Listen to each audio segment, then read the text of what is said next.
দেখি বন্ধুরা, এই যে খাচ্ছি, মায়ের খাওয়া হয়ে গেছে, আজকে আমি আজকে আবার একা খাচ্ছি।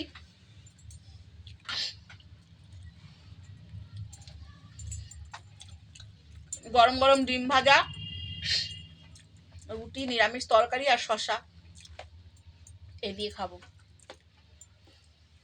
তোমরাও খেয়ে নাও, বেশ বেলা হয়েছে। বাড়িতে এসে দেখি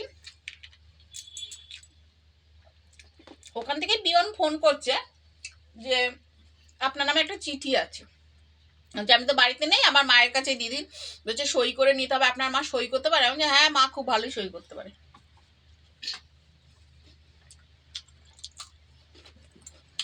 বাড়িতে এসে দেখি বন্ধুরা,